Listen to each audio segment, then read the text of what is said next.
بلکہ متوجہ رہیں، بات سنیں دھیان سے، اپنے اندر اتارنی ہے بات. جو اپنے اندر نہیں اتارے گا اس کے اندر کوئی نہیں اتار سکتا. جی ہاں، دوسرا کون اتارے گا؟ وہ تو دواؤں کی طرح سے ہمیں اپنے اندر اتارنی ہے تو فائدہ ہوگا. اگر بات اندر نہیں اتر رہی ہے تو کیا فائدہ ہوگا؟ ایسا رواج تو دنیا میں بہت ہے، بس سنتے رہتے ہیں، باتیں آتی ہیں، خبریں آتی ہیں، سنتے رہتے ہیں، پھر بھول جاتے ہیں. یہ رواجی باتیں ہیں، یہ رواجی طریقے ہیں. آیا گیا سنا بس پھر ختم کر دیا، کوئی زندگی میں تبدیلی نہیں آتی. نہیں میرے دوستو، دین کی بات تو ایسی ہے جیسے دوا سے تندرستی میں تبدیلی آتی ہے کہ ہاں اب میری تندرستی ٹھیک ہو رہی ہے. دوا کھاتے کھاتے، دوا استعمال کرتے کرتے محسوس کرتا ہے کہ اب بھوک لگ رہی ہے، نیند آ رہی ہے، اب چلنے پھرنے میں زیادہ مشقت نہیں ہوتی ہے، کام کر لیتا ہوں، تو یوں فرق پڑتا ہے تندرستی کا. ایسے ہی دین کے کام میں لگتے لگتے لگتے فرق پڑے کہ اب ہدایت آ رہی ہے، اب ہدایت آ رہی ہے، اپنے گناہوں کا ڈر لگ رہا ہے، اپنے دین آخرت کی فکر آ رہی ہے کہ ہاں تندرستی آ رہی ہے. نہیں تو پھر رواج ہے، سن کے چھوڑ دیا. تو اپنے دین کو رواج بنانے سے اس کا کوئی اثر نہیں ملے گا. دین کو رواج نہ بناویں، دین کو تو محنت بنانی ہے، مقصد بنانا ہے. جیسے لوگ اپنے کاروبار کو محنت مقصد بناتے ہیں اور کماتے ہیں، وہ اس کو کھیل نہیں بناتے، رواج نہیں بناتے، کام بناتے ہیں. کام کہ میرا کام ہے، میں کام پر جا رہا ہوں، میرا کام ہے، میں کام پر جا رہا ہوں. ہاں روز روز سنو بات کہ کہاں جا رہے ہو؟ کہ میں تو کام پر جا رہا ہوں. کہتے نہیں کہتے کام پر جا رہا ہوں. تو جیسے وہ تو میرے روزی روٹی کا کام ہے، ہم اس کو بھی غلط نہیں کہتے، وہ بھی ٹھیک ہے. یہ کام اس سے زیادہ ضروری ہے، وہ روزی کے لیے ہے، یہ قبر کے لیے ہے. اس لیے اس فرق کو سمجھیں کہ یہ بھی کام ہے اور بڑا کام ہے. اس لیے عمل کے ارادے سے بات سنیں اور پھر اپنے ارادے کو، عمل کے ارادے کو ظاہر کریں کہ میں اس کے لیے تیار ہوں، تو ہوگا کام پورا انشاءاللہ.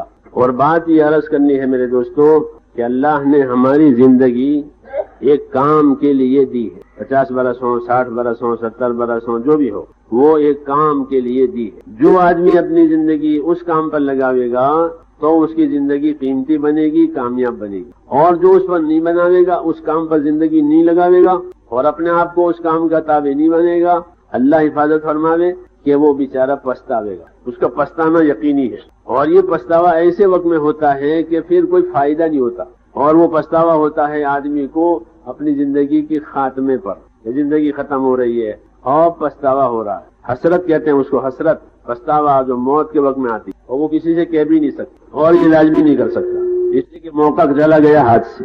اس لیے اللہ کے نبیوں نے ہم کو اس بات کی دعوت دی اور رسول اللہ صلی اللہ علیہ وسلم نے تمام انسانوں کو اس بات کی دعوت دی ہے کہ وہ اپنی زندگی اللہ کے حکموں والی بناوے. یہ سیدھی بات، اپنی زندگی اللہ تعالیٰ کے حکموں والی بناوے. ایک ایک حکم اللہ تعالیٰ کا بہت قیمتی ہے. ایک ایک حکم، ایک سبحان اللہ احد پہاڑ سے بڑا ہے.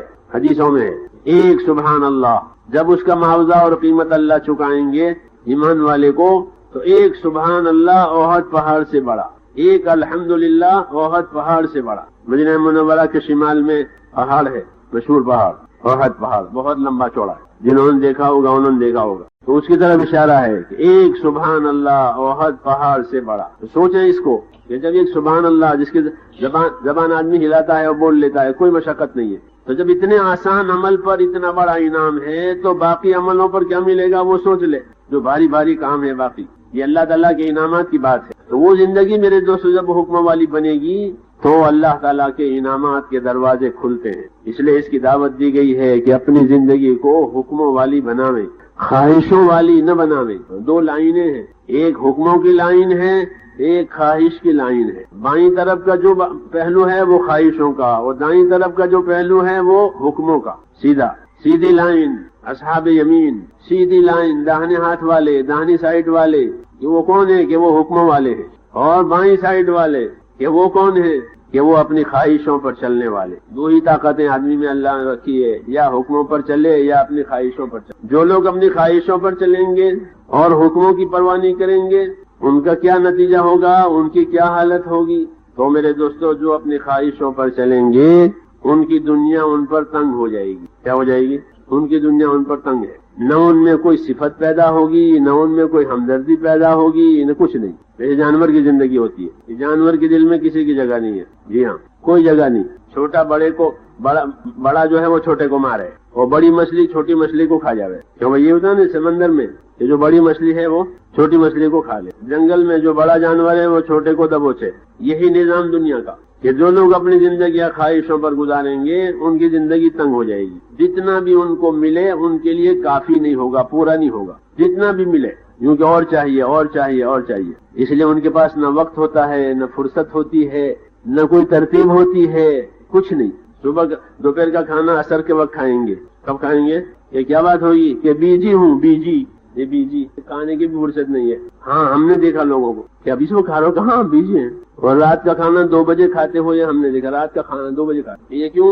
یہ بیجی لوگ ہیں، ان کا کوئی ایزی ہوتا ہی نہیں. ہاں یہ کیوں کہ خواہشیں ہیں، اور خواہشوں کی کوئی حد نہیں ہوتی. جتنا بھی ملے، جیسے آگ کو جتنی لکڑی ملے وہ کہیں اور لاؤ اور لاؤ، یہاں تک کہ پوری عمارت جل جاوے، پورا جنگل جل جاوے تو بھی آگ کہے گی کہ اور لاؤ. کہے گی نہیں کہے گی؟ یہ آگ یوں کہ بس کرو. اس لیے یہ زندگی جس طرح آگ کی بربادی کے لیے ہے، ایسے ہی خواہشات کے بربادی کے لیے ہے. جان کی بربادی، مال کی بربادی، وقت کی بربادی. اور کیا مقصد ہوا کہ کچھ نہیں. جب مرے گا تو دیکھے کچھ نہیں ہوا. اس لیے میرے دوستو، اس زندگی سے بچا کر کے ہمیں اللہ کے حکموں کی دعوت دی گئی ہے کہ ایمان والا اپنی زندگی حکموں والی بناوے. ہم کو اللہ تعالیٰ نے حکموں کے لیے پیدا کیا ہے کہ یہ دنیا میں ہمارے حکم پورا کریں گے اور ہم اپنی قدرت سے ان کو کامیاب کریں گے. اسباب سے نہیں کامیابی دیں گے، اللہ قدرت سے کامیابی دیں گے. اسباب نہیں دیتے کامیابی، بلکہ کون کامیابی دے گا؟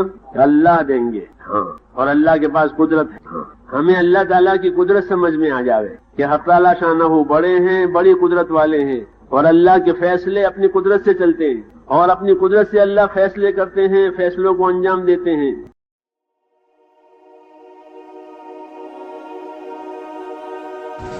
آج ہمارے معاشرے میں ایک بہت بڑا مسئلہ یہ پیدا ہو گیا ہے کہ ہم نے دین کو زندگی کا مقصد کم اور رواج سادہ بنا لیا ہے. نماز بھی کئی مرتبہ رواج بن جاتی ہے، روزہ بھی رواج بن جاتا ہے، حج اور عمرہ بھی رواج بن جاتے ہیں، داڑھی اور پردہ بھی رواج بن جاتے ہیں.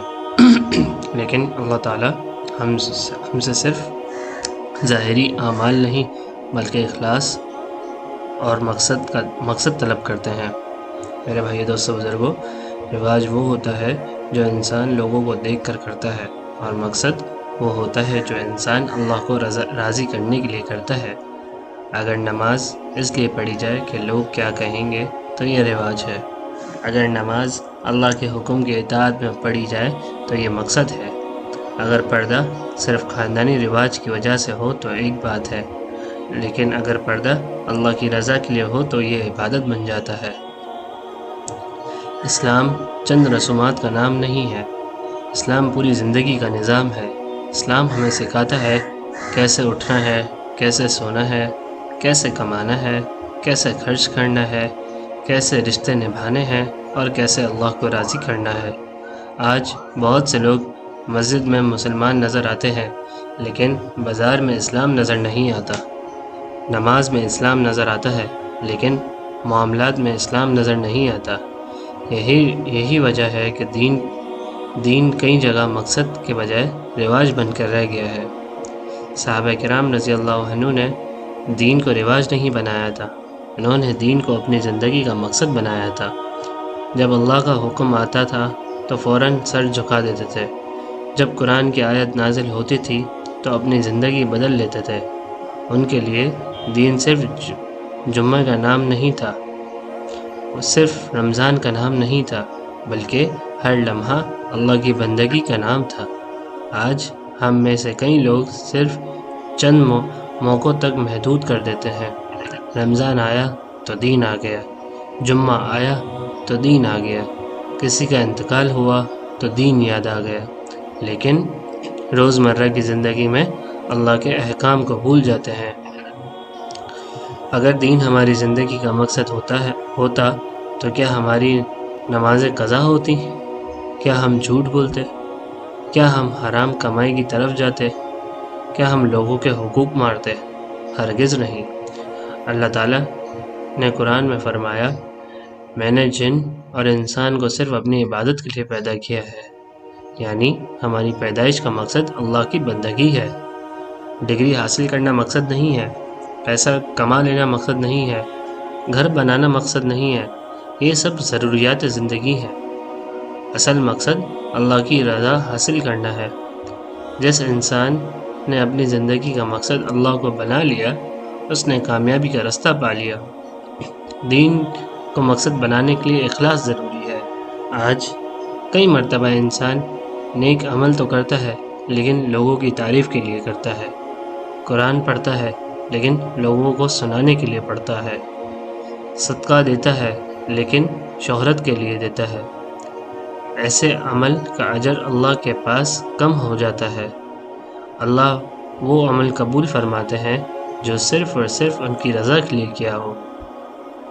دین کو مقصد بنانے کا مطلب یہ ہے کہ بزنس بھی اللہ کے حکم کے مطابق ہو، تعلیم بھی اللہ کی رضا کے لیے ہو، گھر بھی سنت کے مطابق ہو، اخلاق بھی نبی کریم صلی اللہ علیہ وسلم کے مطابق ہو، معاملات بھی اسلام کے مطابق ہوں، یعنی پوری زندگی دین کے رنگ میں رنگ جائے۔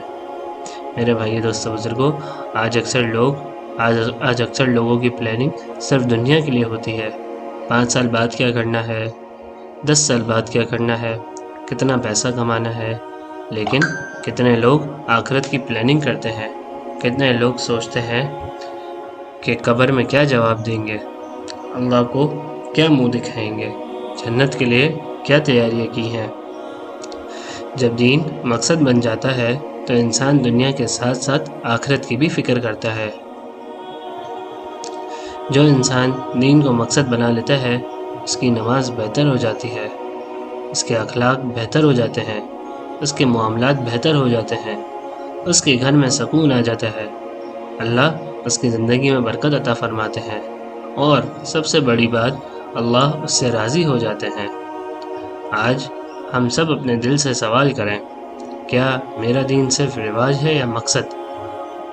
کیا میری نماز اللہ کے لیے ہے یا لوگوں کے لیے؟ کیا میرا پردہ اللہ کے لیے ہے یا معاشرے کے لیے؟ کیا میرا قرآن سے تعلق اللہ کی محبت کی وجہ سے ہے؟ یہ سوالات ہماری زندگی بدل سکتے ہیں۔ میرے بھائی دوستو بزرگوں، دنیا کا ہر مقصد ایک دن ختم ہو جائے گا۔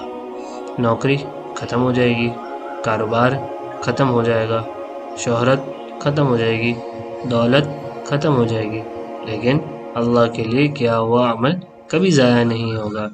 اس لیے آج ہی فیصلہ کریں، میں دین کو صرف رواج نہیں بناؤں گا، میں دین کو اپنی زندگی کا مقصد بناؤں گا، میں اللہ کی رضا کے لیے جینے کی کوشش کروں گا، میں سنت کے مطابق زندگی گزارنے کی کوشش کروں گا، اور میں اپنی آخرت کو اپنی سب سے بڑی فکر بناؤں گا۔ یہی اصل کامیابی ہے، اور قیامت تک کے آنے والے لوگوں کے لیے اصل کامیابی کا راستہ ہی یہی ہے۔ آخر میں بس یہی دعا ہے کہ یا اللہ ہمیں دین کو سمجھنے کی توفیق عطا فرما، ہمیں ریا اور دکھاوے سے محفوظ فرما، ہمارے دلوں میں اپنی محبت پیدا فرما، ہمیں دین کو اپنی زندگی کا مقصد بنانے کی توفیق عطا فرما، ہمارے ظاہر اور باطن کو درست فرما، اور ہمیں دنیا اور آخرت کی کامیابی نصیب فرما۔ آمین یا رب العالمین۔ مزید اسلامی اور اصلاحی بیانات کے لیے ایمانی بیانات کو فالو کریں، سبسکرائب کریں، لائک کریں۔ جزاکم اللہ خیرا۔